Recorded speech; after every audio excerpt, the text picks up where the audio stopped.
Hello everyone, welcome to Literature Read. We are still doing the task of the translator by Walter Benjamin, and this is the second part. So in the first part we stopped by the question that what is the real task of a translator. For explaining this, Benjamin has his own language system where he gives us these two notions.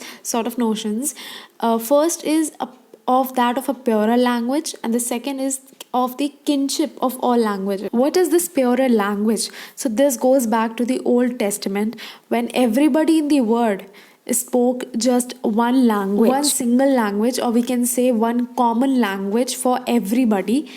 So they all made one a sort of a pyramid of a thing which went, high to the heaven. Then God got very furious about this, and he cursed them and broke that pyramid thingy. So they all fell down, and also when they woke up, they were not able to communicate with each other because they were speaking different languages, maybe. And this is how the Bible says that different languages are born, and the different languages that these people now spoke were considered to be part of one pure language which was complete.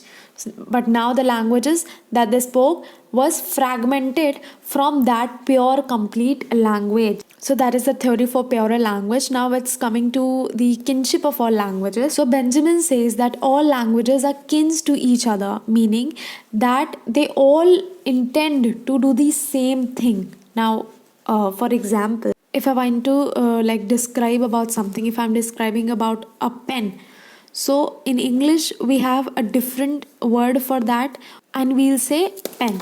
In Hindi we have a different word for that, and similarly in different languages we'll have different words to describe the same thing.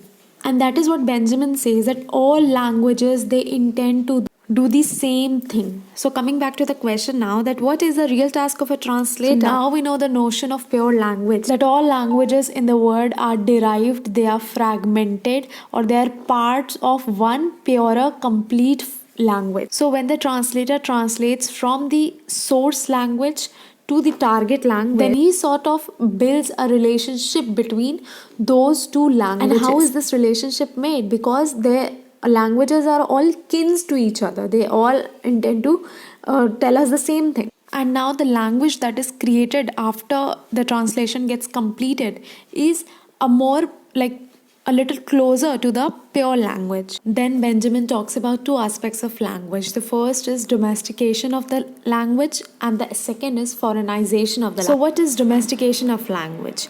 Domestication is, for example, there is a text which is there in Hindi and I am going to translate it in English, and I'm domesticating while translating. So what I will do is, if there is a name like the name of the character which is Ram, then I will change the name, because in English there is not any name like that. So I will name it Richard, for example. So this is what the domestication of language is. When the translation is completed, then one cannot make out if this text was written in this original language only, which will be English there. So when I will change the name of the character into Richard, then the English readers won't be able to make out that this text was not written in English. So this is what the domestication of language is. In foreignization of language, we do not change anything. We let everything as it is. We let the names as it is. We let the places as it is. And we do not change anything. And this is what Benjamin believes in. Because if we will domesticate the language, then the translator will not be able to make a bridge between the two languages. And that is what is superior according to Benjamin. That establishing a relationship between two languages will give birth to another language which will be more refined and more closer to the notion of true language. So that is it with this essay. Hope you found it informative. Comment any queries you have. Thank you for watching, and like, share and subscribe.